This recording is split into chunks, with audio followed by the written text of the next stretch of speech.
Thank you. And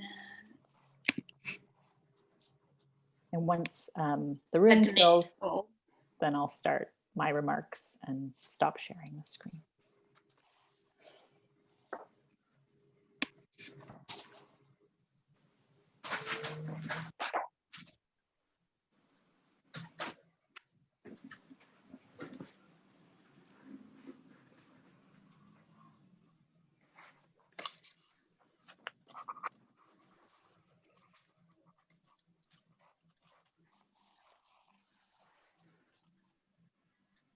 Good evening, everyone. We're just letting the room fill up. And I'm just going to mute the panelists for a moment so we don't get any feedback.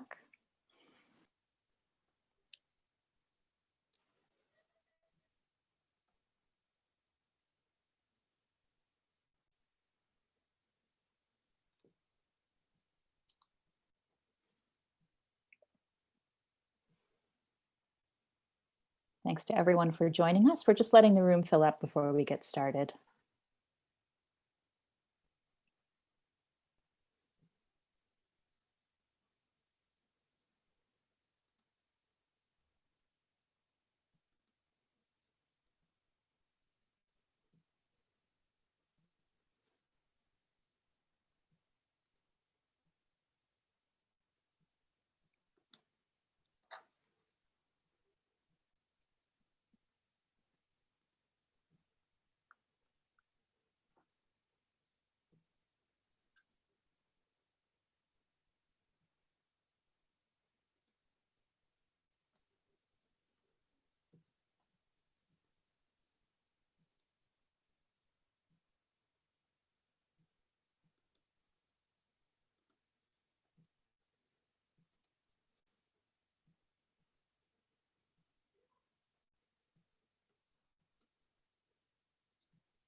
Just letting a few more people in and then we'll get started.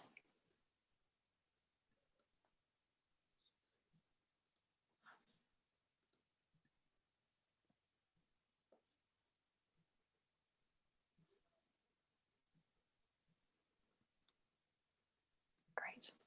I think we can start. So welcome everyone to tonight's event. My name is Christine Schmidt and I'm the Deputy Director and Head of Research at the Wiener Holocaust Library. And on behalf of the library, I'm very pleased to welcome you to a special book talk event tonight to mark the publication of Escaping Extermination. Written shortly after the end of World War II, Escaping Extermination tells the poignant story of war, survival, and rebirth for a young, acclaimed Jewish Hungarian pianist, Agi Jambor. Agi Jambor was born in 1909 in Budapest, Hungary. A piano prodigy, she was playing Mozart before she could read, and at the age of 12, made her debut with the symphony orchestra. She studied under Zoltán Kodály and was a pupil of Edwin Fisher at the Berlin University of the Arts. After arriving in Baltimore, Maryland in 1947 in the wake of the Second World War, she became a professor of classical piano at Bryn Mawr College. After a life filled with intellectual and musical abundance, political activism, and charity work, she died in 1997.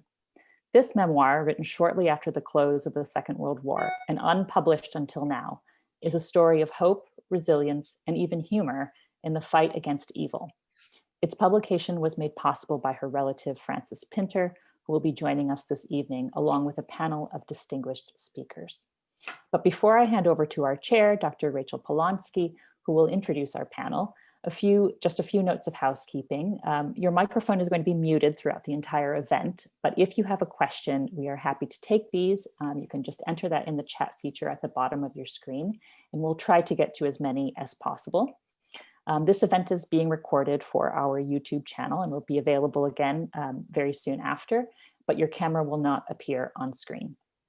And if you require closed captioning, you can find our automated captioning service below by clicking on the ellipsis at the bottom of your screen and selecting the subtitle feature.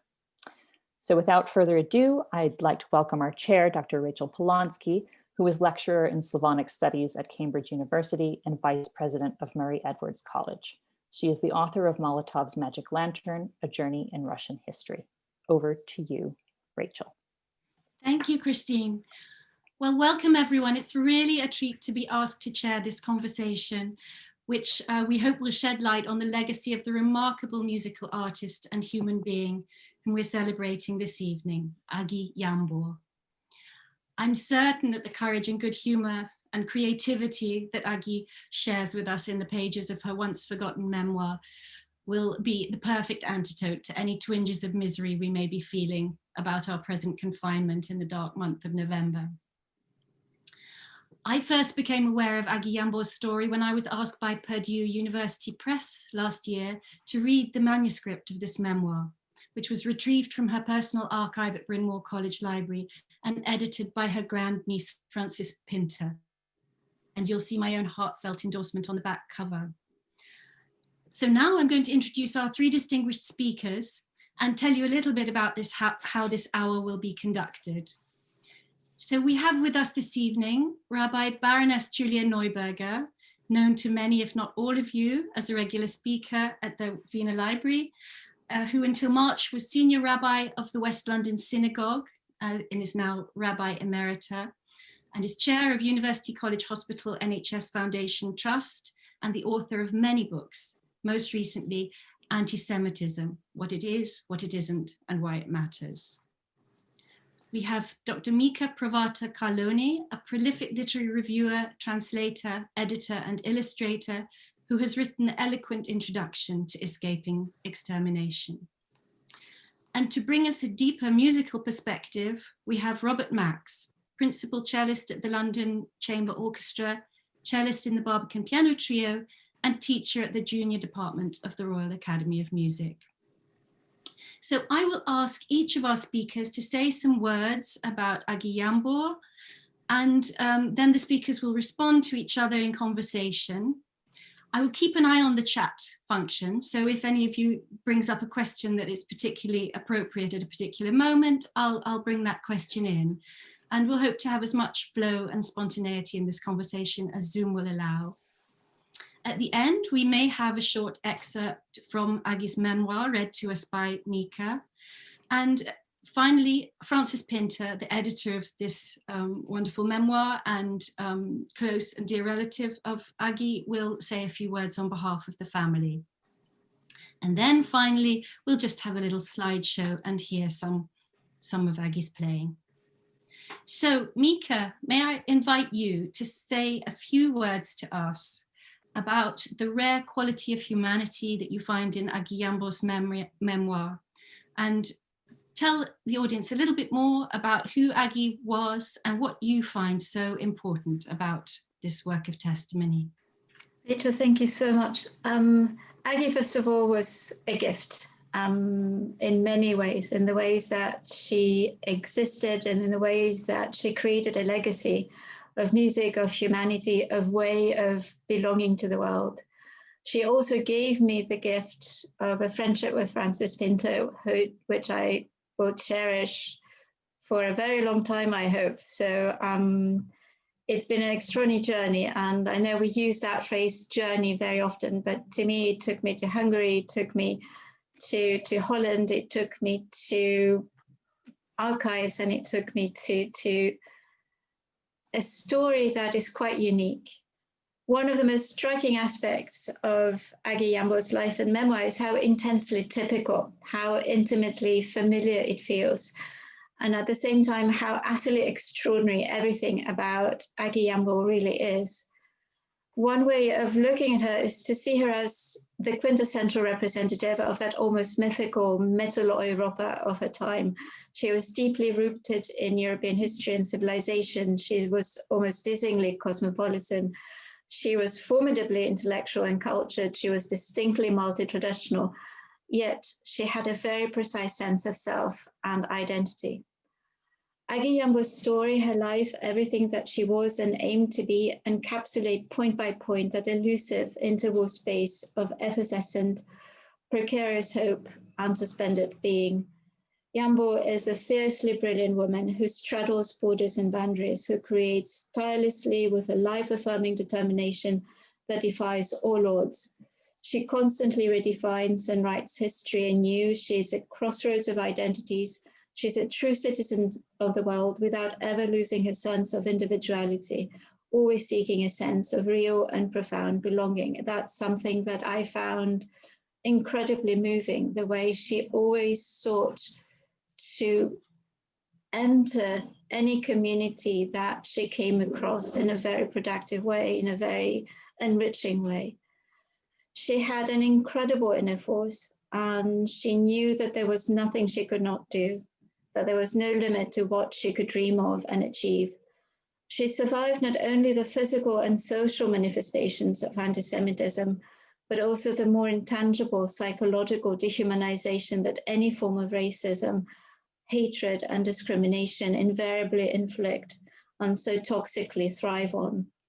She resisted both victimhood and retaliatory anger, which is a rare quality. She could find that balance between critical assessment, but not turning into what had persecuted her, becoming instead a luminary of her generation, an endlessly inspiring teacher and mentor, a pioneering scholar, a performer who touched all those who were lucky enough to hear her play.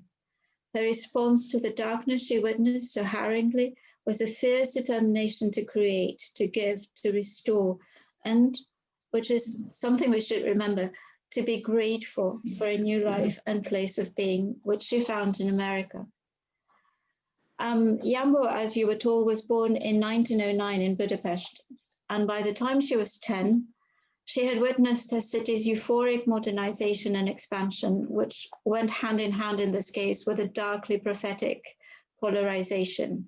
In 1918, Bela Kun would lead the austere revolution in the short-lived Hungarian Republic of Councils, also known as the Hungarian Soviet Republic, mirroring Soviet Russia. A year later, the ultra-conservative Horthy would become regent following the overturning of the communists by Karolyi. Extremes have always converged in Budapest, but perhaps never as starkly or devastatingly as in Jambor's time.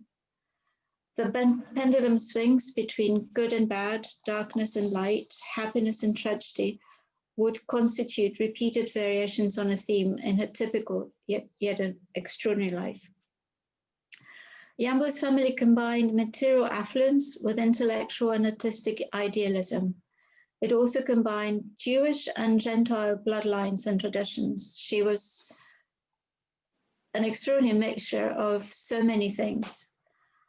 Her family had a complex worldview and a distinct sense of purpose and place. She herself would be the embodiment of each and every trait, especially the determination to leave a mark of both excellence and deep humanity. And this is something, again, marked me as I read the diary and as I found more about her life, that she's truly the embodiment of that Jewish principle of tikkun olam, the duty to make the world more beautiful and better. Her mother, Olga, was Jewish, a piano teacher and the director of a music school. Her father, Vilmos, was a wealthy businessman who actually counted among his relatives Franz Joseph's head gardener. I'm not sure whether you know that, Francis, you probably do. And that gardener was responsible for some of the city's most spectacular landscape architects. So these were people who really gave Budapest the image that we know as Budapest. She studied with Paul Brandt before she studied with Zoltán Kodály in Budapest. And to Kodály, she probably owes her passion for ethnomusicology. When she was in Berlin, it was at the height of the Weimar Republic. And once anti-Semitism in Germany became the order of the day in the early 30s, she left for Paris. And there she was quite happy to just play piano in ballet schools. And this is something that, again, is typical of Agi, that she was so very grounded and so very inspired throughout her life. It's one of her most remarkable talents that she never lost touch with everydayness. And then she would also seek out the most transcendental thinks about who we are, the most spiritual aspects of our lives. Everywhere she went, she found herself at the heart of cultural being and becoming, possessing a rare talent for engaging with others, for forming lifelong friendships. Her correspondence at Bryn Mawr is voluminous and highly intriguing. And there are many anecdotes. One from her Berlin years shows how powerful a presence she could be. As she told the story, Tony Mendel, a friend of Albert Einstein, asked me what I wanted for my birthday. And I said, Einstein. On my birthday, I opened the door and there he was. Apparently, an evening of Mozart sonatas and a multitude of stories ensued. And I think Francis may want to tell us more about that. In 1933, Jambor married Imre Patai, arguably her match in brilliance, talent, and humanity. He was a physicist and an inventor, a pianist, a poet, and author, and a trained psychoanalyst. His own diaries and papers, now in the United States Holocaust Memorial Museum, are studies on the psychology of crowds, on the politics of fear, on the sources of totalitarianism, which he witnessed firsthand. They are testaments not only to a historical period and a particular nation, but to everything that makes us human, or actually inhuman. They're yet to be studied and translated into English, and I hope someone in the audience may be a Hungarian scholar who may want to take that task. I would be thrilled to read his memoirs, and I'm ashamed that I do not speak Hungarian to do that.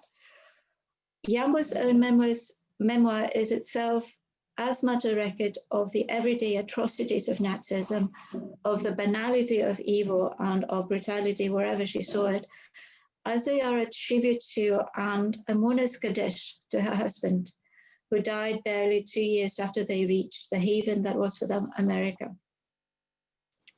He is on every page as a center of intelligence, of purpose and meaning. The memoir itself begins not with her development as a musician, but with his development as an inventor and as a thinker, as a scientific observer of a humanity in extremis. Her memoir is in fact a record of parallel lives, deeply moving, urgent, even elliptical. It only tells us of the quintessence of what matters. It expects us to know, it demands that we empathize with, intuit all the rest. Jambor wrote this in 1950, a year after Patai's death. It is written as a story that must not be forgotten, quite likely addressed to Egan Orovan, to whom she also sent a diary in the form of a letter in 1951. It is a story about the critical value of memory and a precisely documented chronicle against forgetting. It is a story of endings and beginnings, of ruptures and continuities. It is dialectical in its writing, in its vision, in its assessment of both kindness and brutality. It is permeated with questions, especially about evil and violence. Why and how did Nazism succeed in its project of attacking viciously and at the same time of obscenely appropriating culture and civilization? What is home and what is exile? How does a refugee survive, integrate, give back even more than what they have received? What can be the future of Germany? That was a critical question for Agi, of old Europe. She's extremely critical about this. What is the role of art, of music, of science in the building of a real human society? Jambor gives indomitable answers every time, whether by providing a forensic analysis of the forces of destruction, individual or more overwhelmingly collective, or by reinforcing the potential for goodness she almost invariably saw in everyone and everything. She had undying hope. You could not convince her not to believe in people. And even you can see comments in the diary that she does not want to speak badly of someone, and she really, really has to. Music is, of course, central, as is science. She claimed in German in an essay that meine Sprache ist die Musik, my mother tongue is, meine Muttersprache actually, is die Musik, my mother tongue is music. She also wrote another essay on the effects of war on the personality of the artist. And she would join Zoltán Kodály, Klaus Waxman, and Béla Bartók in the endeavor to give voice through ethnomusicology to those who were often left speechless and muted. Through music, Jambor found a new homeland, while remaining in many ways a European, or actually a European palimpsest on which many stories and sounds would be recorded.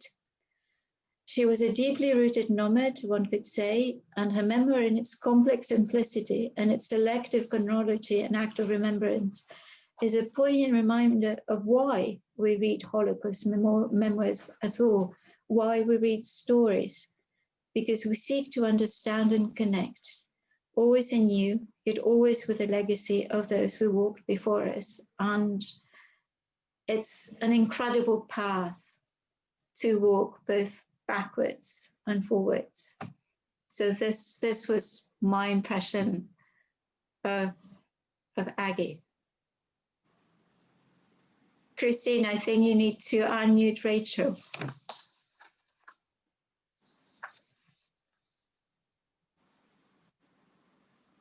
Thank you, Christina. I was still going to do the rest of it in sign language. It would have been very amusing for all of you. Thank you so much for these rich and highly suggestive words, Mika, to introduce us to Agi Jambor. And I want to turn over now to Julia. This memoir covers 10 years of her life, this intense decade between 1938 and 1948, which is the year of her husband's death, this vivid character. What did you find, Julia, so striking about this memoir when you read it? Well, first of all, can I just say how much I loved it, really loved it. Wasn't sure that I necessarily would. And I think that that's perhaps quite important because many of us have read a lot of Holocaust memoirs.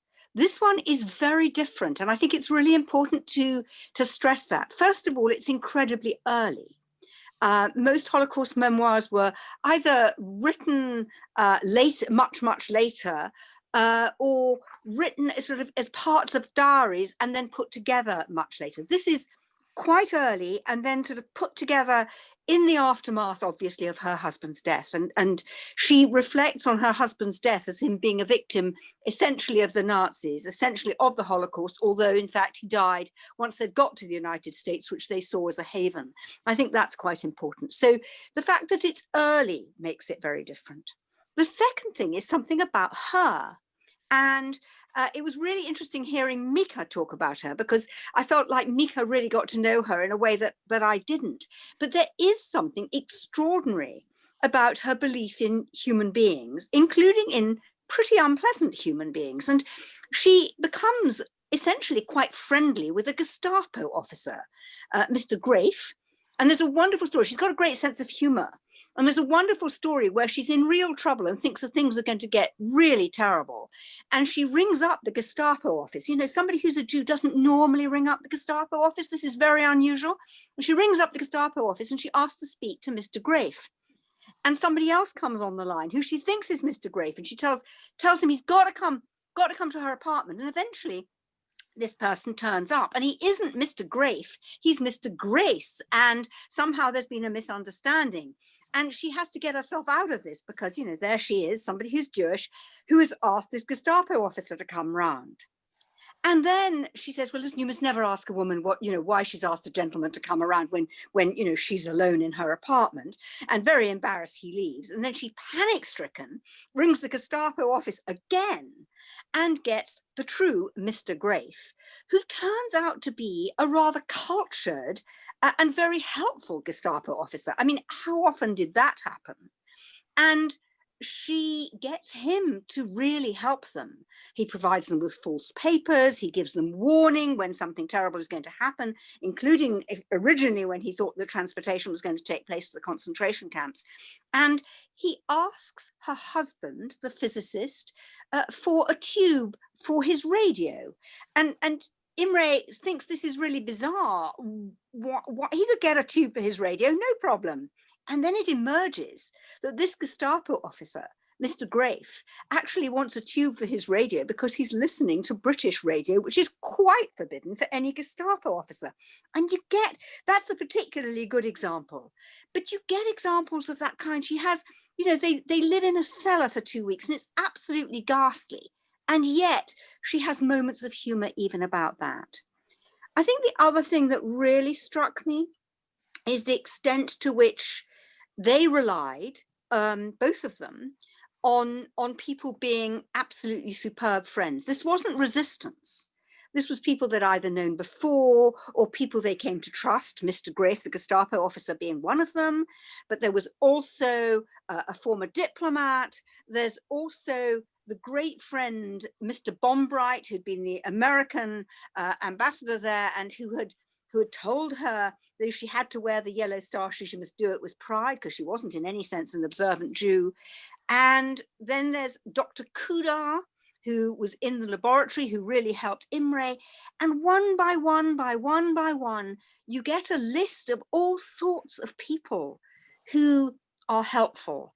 And occasionally there are people who she thinks going to be helpful, who turn out not to be. But even then, she tries to give them the benefit of the doubt. So for me, it's a very remarkable memoir. It's not really about hatred. It's not even really about anger. I mean, there is anger. There's anger at the destruction of European culture. There's anger at what's happening to them and to their friends. But it's much more colored with sadness, much more colored with what is going to happen to this country of mine. And then the last part, where they've got to America, where, you know, once again, things are difficult, but she has this immense hope, and this voice of hope really overwhelms the end of the book, even though her husband, Imre Patai, dies. So I found it astonishingly moving. I found her humor. I can't think of many Holocaust memoirs with any humor in them. And I found her humor beguiling. But I also found her courage and her sense of Europeanness in when she gets to America really impressive. I think this book needs to be published now. I think people need to look at this and think what it says in the light of what's going on in Hungary now, with a really quite unpleasant regime. I think people need to look at it and look at that history of what Central Europe was like in the 20s and 30s. And I think that they also need to look at it, to look at the hints of anti-Semitism that are there, if you like, from the beginning of the 1920s. After all, Bela Kun, who was the short-lived revolutionary, was seen as the Jew. I think it's important because she slips over that a bit, but you can see that she is also ambivalent about what she thinks about her own Jewishness. And I think that's quite interesting, given what we're seeing with Hungarian Jews and demi-semi-Jews, as Stefan Zweig would have said, now. So I think it's an extraordinary memoir and a very important one.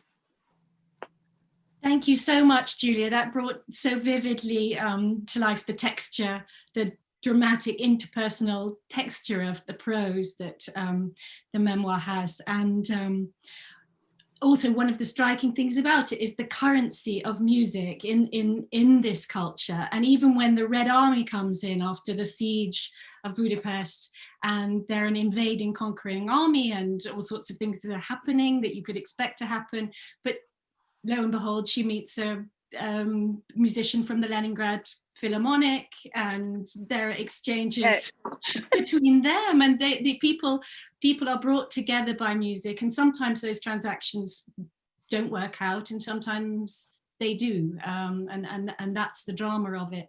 So I think this is a perfect moment to bring Robert into the conversation. Robert, I know you have things to say about this musical context. Please, can you share with us? Yes, you're not. Yes, I'm here. Is it working? Hello, thank you, Robert. Hello. Good. Thanks to Francis for editing this volume by Agi Jambor, a musician whose name and playing, I have to say, was totally unfamiliar to me. Thank you very much to Mika for suggesting that I take part in tonight's discussion.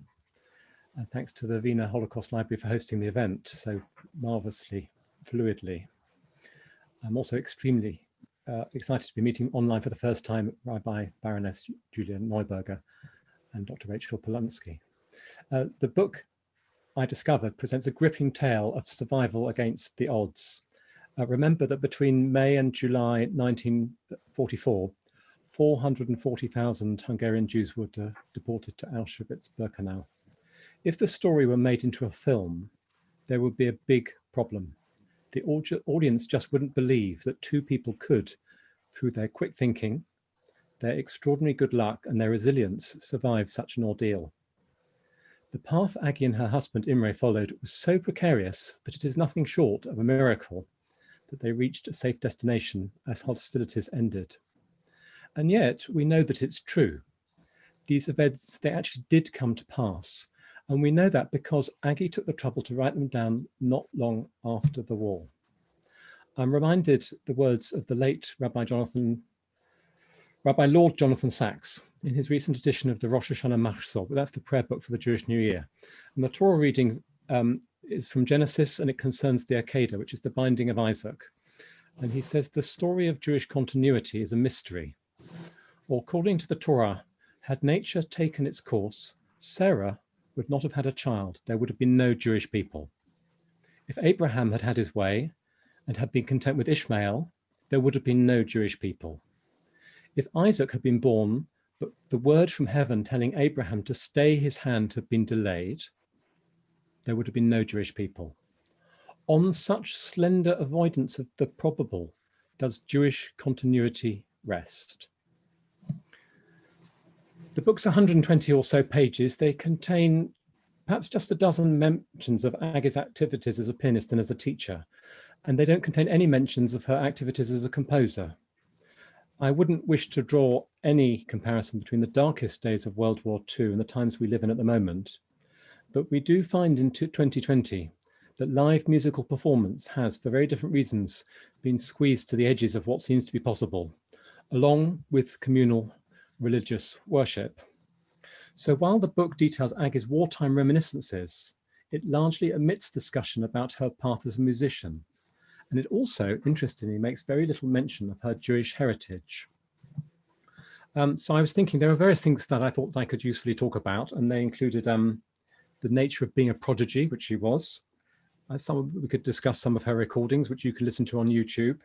And I also thought about some of the Hungarian musicians who emigrated during the war, after the war, just before the war, and set up successful careers in America. But instead, I thought the most useful thing I could do was to give an overview of the book's musical context, and specifically Hungarian music and music education at the turn of the century, and sketches of four of the distinguished musicians at the time that they would have been teaching Agi. So the towering figure of 19th century Hungarian music is Franz Liszt, who was born in 1811. But he spent his formative years in Paris and lived much of his life in Germany. I've even heard it said, would you believe, that he didn't speak Hungarian particularly fluently. In any case, 19th century Hungarian classical music, as in much of Western and Eastern Europe, it would have been based on the German model of instrumental music and the largely Italian style of operatic music.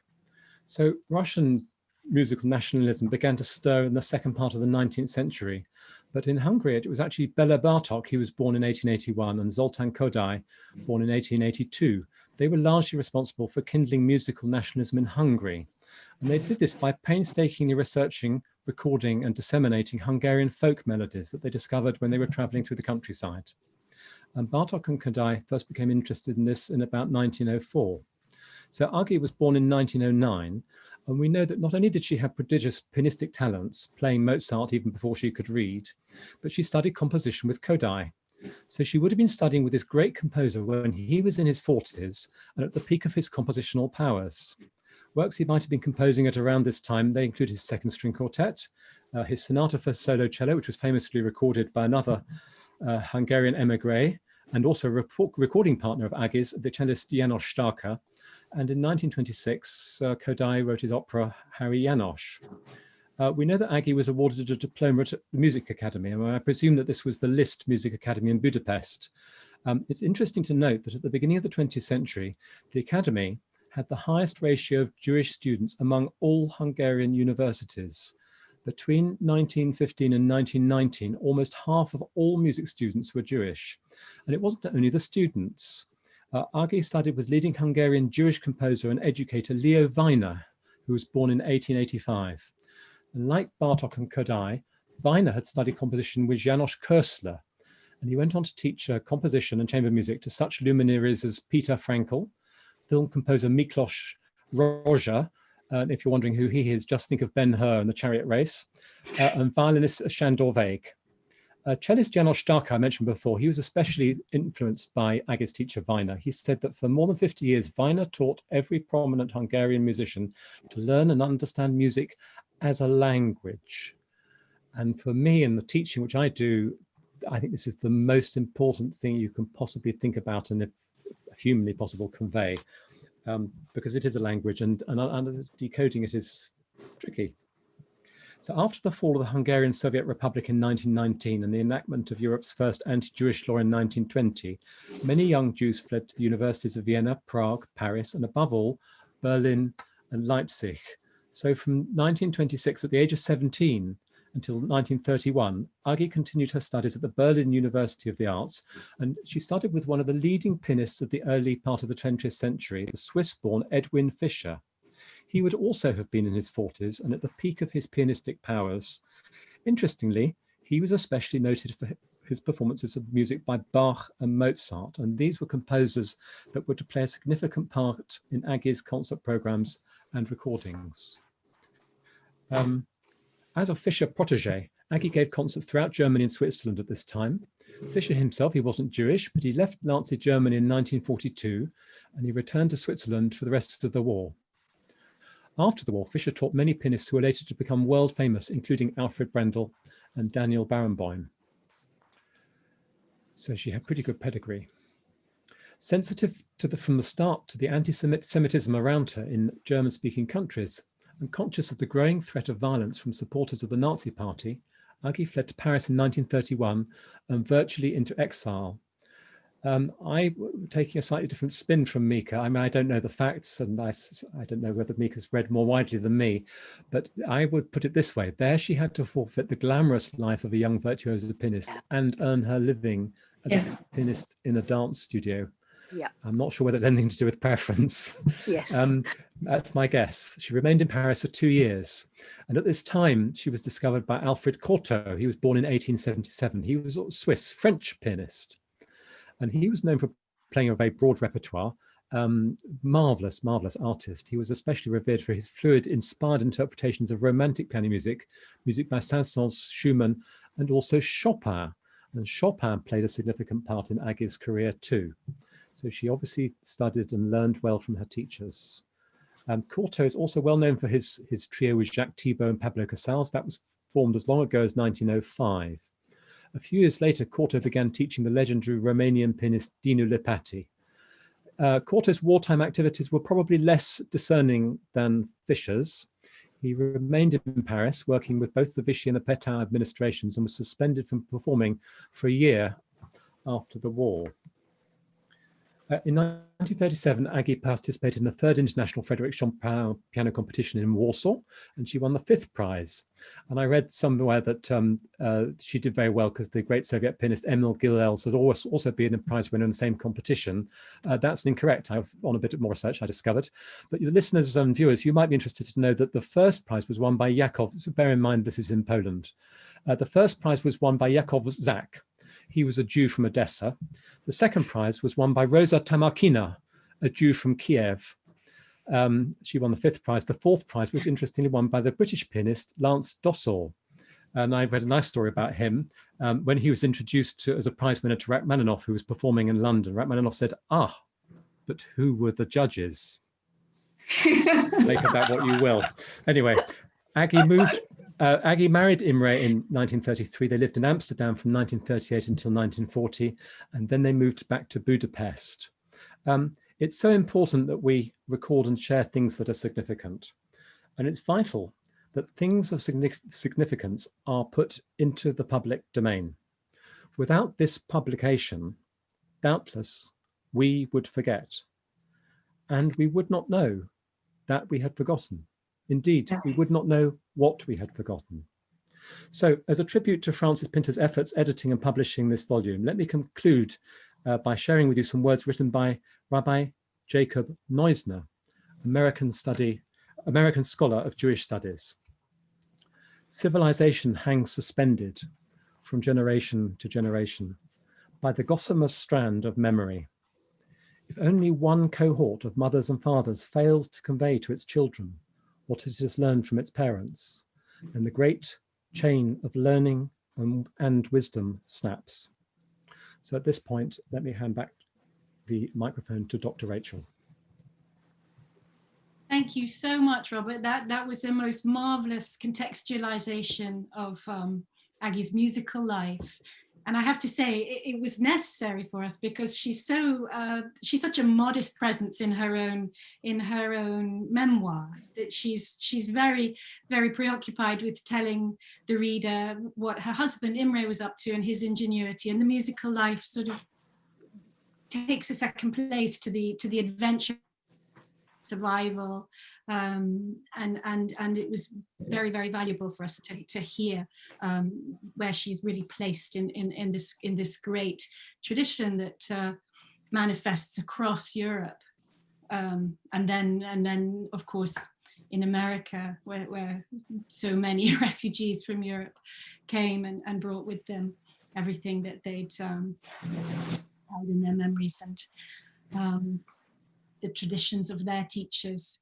So can I invite Mika and Julia to comment on each other's words and to pick up themes here?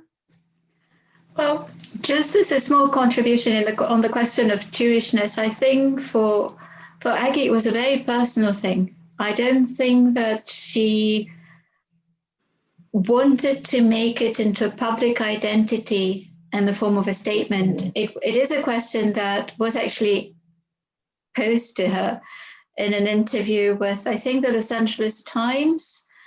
And the interviewer said, "So you and your husband were Jewish?" And she responded quite curtly, "That is nobody's business." She was ferociously protective of this. And I think one of the reasons was that she did not wish it to be a denominator of who she was in terms of creating a category for her.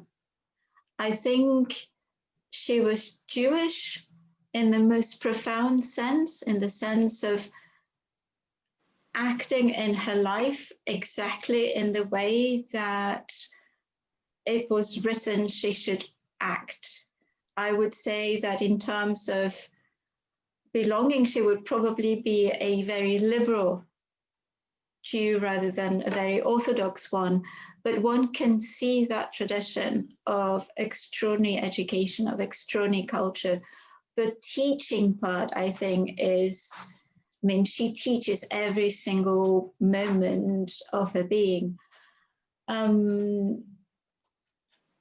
So I think that aspect is something that was dear to her. What I also find intriguing is that when she goes to America, she chooses to play consistently European music, and Baroque and early modern is probably the periods that she liked the best.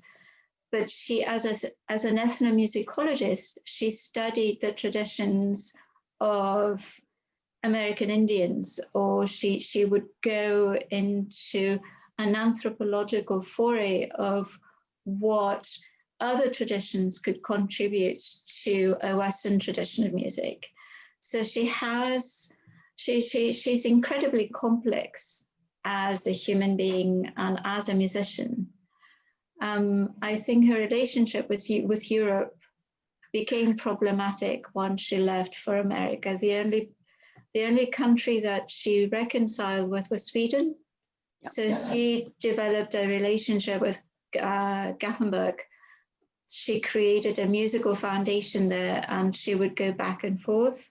She never went back to Germany. She went back to Hungary, I think, once. So there is a lot of dialogue in her mind as to how she wants to redefine her sort of new relationship with the New World. We should also remember that America at the time is not easy for Jewish people. I mean, she has to be neutral, and as much, she has to adapt and adopt her new culture. And I think that is, again, another sadness, that there's a lot that she had to keep secret in order not to be forgotten again. There's an extraordinary moment in the memoir when she goes to visit a doctor called Dr. Laszlo Stick or something, who just is a blazing anti-Semite. Yeah. And the mask comes off and he just tells her, for thousands of years, we Aryans have been enslaved by you Jews. And she's standing there, this young, beautiful Jewish pianist, listening to this savage expression of hatred, and until she can bear it no longer, and then she leaves him. But that is one of the most dramatic encounters, and you can see it. She denounces him. That's what I think so wonderful. Julia, sorry, carry on. Sorry, no, then what I think is so wonderful, she can't stand this man, Dr. Chick, and then eventually she's so shocked, she denounces him to the friendly Gestapo officer, Mr. Grafe, and Chick gets disgraced, and you sort of think, hang on a minute, all of my sort of, normal reference points are somehow going out the window here, because the good Gestapo officers dealing with the Hungarian native anti-Semite, and what is all this? But anyway, she's furious. Can I come in and say I think actually I slightly disagree with Mika, because I don't think she thought of herself as particularly Jewish at all, and in fact later in life they either became officially Quakers, or they certainly flirted with Quakerism. They did become Quakers. Yeah. Well, then essentially, I don't think she thought of herself as Jewish, and I think that was a very common. That was quite common for people who were, if you like, Jewish by heredity, but not Jewish by practice, or indeed quite often by upbringing. And that would have been true. That was true in Germany. It was true in Austria. It was true in Hungary. It was true throughout Europe. And my own mother, who was a German refugee, was a product of that kind of world. That was commonplace. So I think it's quite important that that's not how she thought of herself. What I think is really interesting is that there's one point where she starts talking about people who've got the wrong kind of blood. And that's something that she'd almost internalized what was a racist and eventually Nazi sort of thing about Rassenschande, racial shame. And I think that that's quite an interesting reflection on who she was and what she took from the environment in which she existed. But because I think partly because she didn't think of herself wholly as a Jew, and partly because she did think of herself as profoundly, I think, Hungarian. That's one of the reasons I suspect that she was so good at making unlikely friends. She had a different way of being, and it was fascinating hearing Robert talking about her musically. And I wonder whether musical friends, Hungarian musical friends who weren't Jewish, were people that she could make alliances with, and then who would help her, although the people she lists as having helped her were not particularly musicians. I have a question that's come up in the chat, which is where was Agi's manuscript kept during the past 50 years? In March 1945, my Hungarian Jewish piano teacher mother wrote a short but significant memoir of what happened prior and during the Holocaust. I placed a copy with the Wiener Library. This is from Agnes Corey.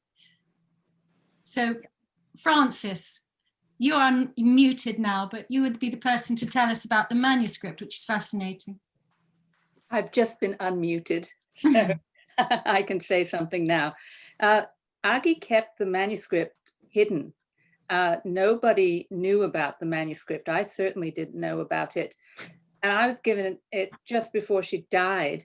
And it took me a long time to really recognize the value of it and that something ought to be done with it. And I gave it to friends to read, and they all encouraged me and said people would be interested in it. And so now we have it. So that's what happened. Thank you, Francis. Francis? since I've been unmuted, I just want to say in answer to Robert, all of Agi's compositions were in a box, and the box was lost. And there were 8 pieces that were dedicated to me, and I didn't even know about it. And they're lost. They got lost on their way to the archive. Devastated by it. But a few remain in that so far as people are actually playing them. Robert, you will be particularly devastated to know that she composed pieces for the cello. But I have seen that there's a piano sonata which was performed in America quite recently and seems to have some currency there. Received a very warm review. It'd be lovely to know more about her compositions if there are any others. Well, there's a list at the Bryn Mawr archives, and there is a specific mention of, I think, is it 6 cello pieces? I don't remember, but there are only 2 surviving ones. But I'm not. If Francis says that that's been lost too, then we're done for. Goodness. Mika, would you read us a couple of paragraphs from the memoir? With pleasure. Hold on. So this is towards the end of the journey, let's say, before they go to America.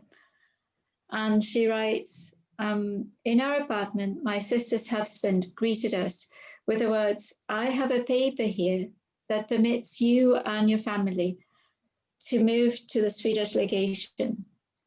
Sure enough, he had the paper. It was forged, but the police accepted it. They gave us an escort, and guarded by him, our whole family went over to the Swedish legation. So in Budapest at the time, there were designated houses where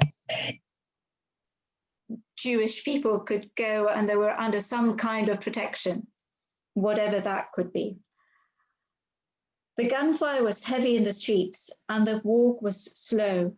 We had with us my 76-year-old aunt, who had pneumonia and hunger typhoid just then.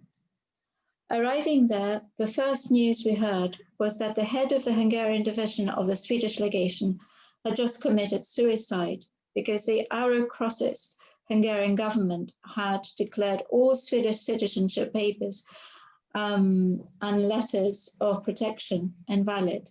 There was a young woman there with a 6-month-old baby. The Nazis dragged them to the Danube and shot her. She fell into the water, but she was only slightly wounded. She was able to swim out with her baby and to come back to the Swedish legation. The baby was hungry and cried continuously, and the young woman had nothing to give it. Then the mother began to sing to her child. She sang beautifully, and she kept on singing until the child fell asleep. It was the most heart-rending musical experience of my life. I think that gives a wonderful impression of the spirit of this human being and the reality of music in times of horror.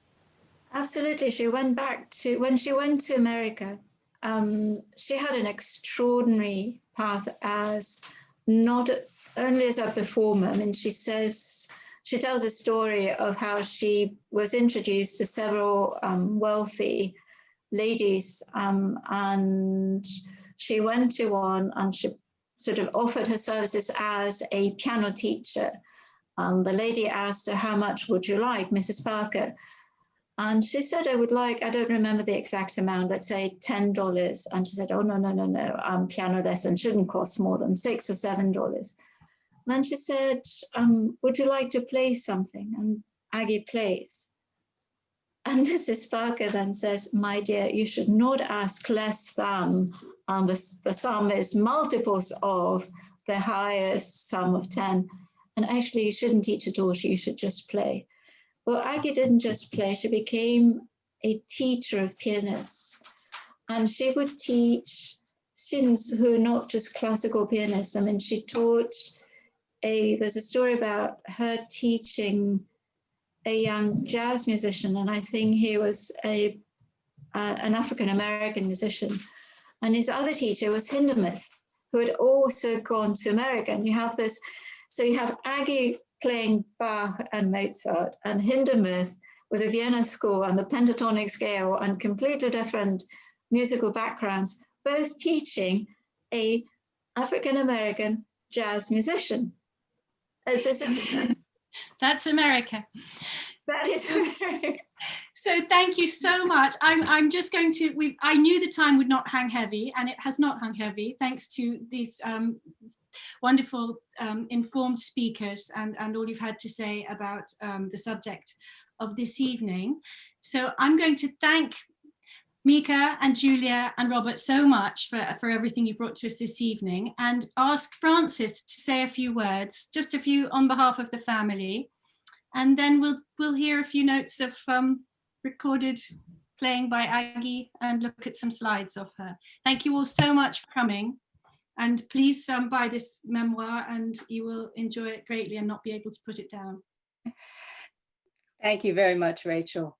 So my great aunt Agi was professor of music at Bryn Mawr in Pennsylvania, not far from where I spent my teenage years growing up. And I just loved her wonderful converted barn. It was full of instruments, books and artwork, and her stories. All those wonderful stories.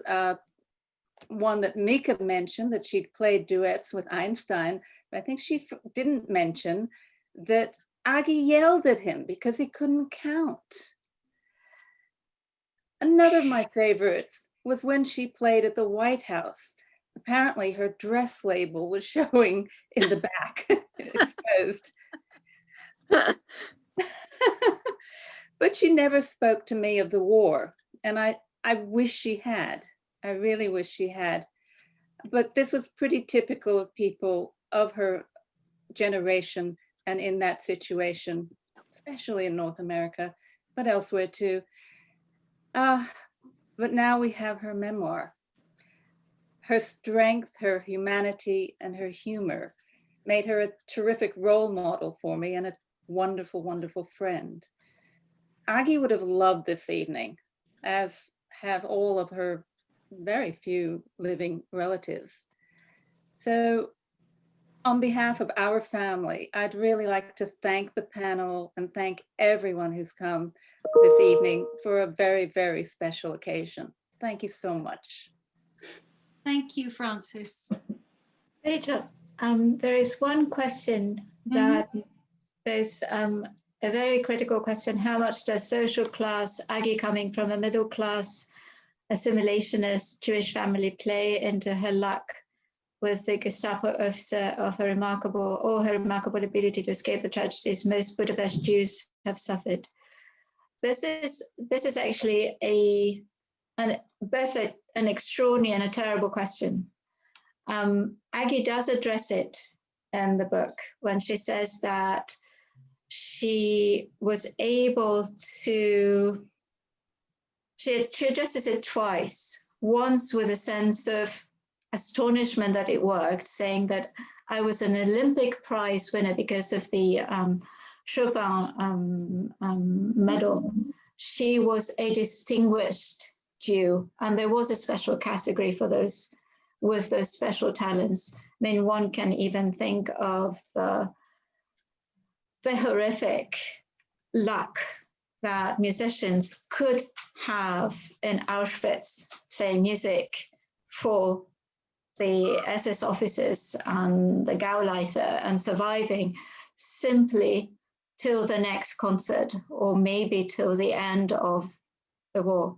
So one reason why she managed to perhaps have a special plight with the Gestapo officers as opposed to the other Hungarian Jews is this distinction that she was a musician of tremendous recognition. Julia, would you like to say anything? Yes, I think it's really dangerous to say that because, you know, she was middle class and assimilated, she was more likely to survive. I mean, huge numbers of Hungarian Jews, many of whom were very assimilated, and also very middle class, were deported. You know, some were saved, as we know, by Raoul Wallenberg, and that's a story that's well known. And the link with the Swedish legation, of course, ties into the Wallenberg story. I think that, you know, yes, it's true that some very distinguished people got protection, at least in the short term. It tended to be very much in the short term. And I think that you'd have to look at the number of extremely distinguished musicians, Hungarian, Czech, whatever, you know, Pavel Haas and other people I could name who perished in Auschwitz or in other extermination camps. I don't think you can go down that line. I think actually in the end, the mixture of her extraordinary personality, her ability to apparently make friends with the most unlikely people, and luck really probably was what explains it. I don't think we'll ever know completely, but I think it's that sort of thing rather than her specific background. I think her being a musical name will have helped at the beginning, but by late 44, I don't think that made much of a difference. She was very aware of it, and she actually, there is a scene that's very poignant. They're given the possibility with her husband to go somewhere which is safer than, I think it's the Swedish legation. They know there's going to be a raid or there's going to be something terrible.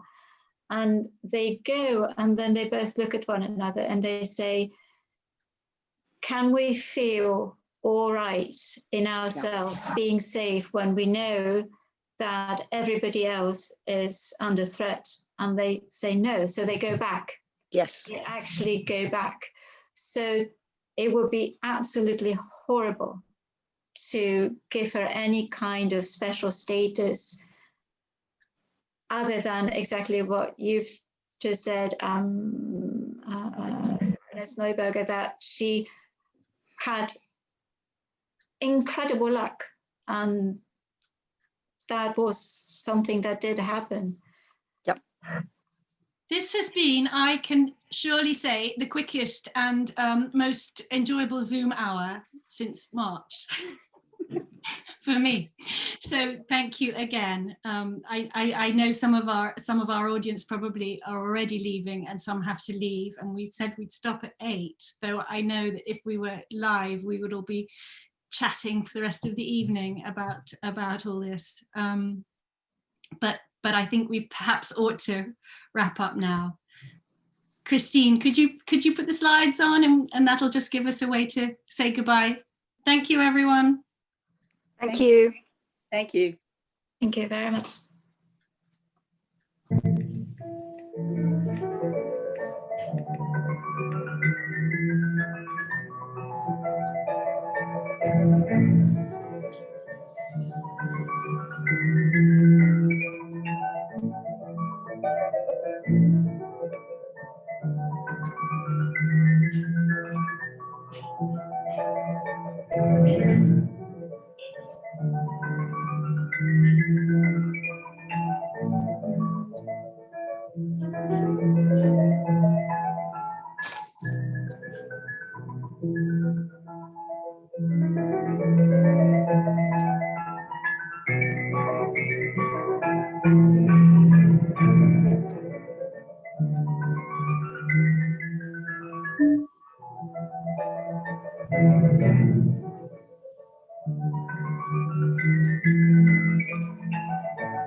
Thank you, everyone.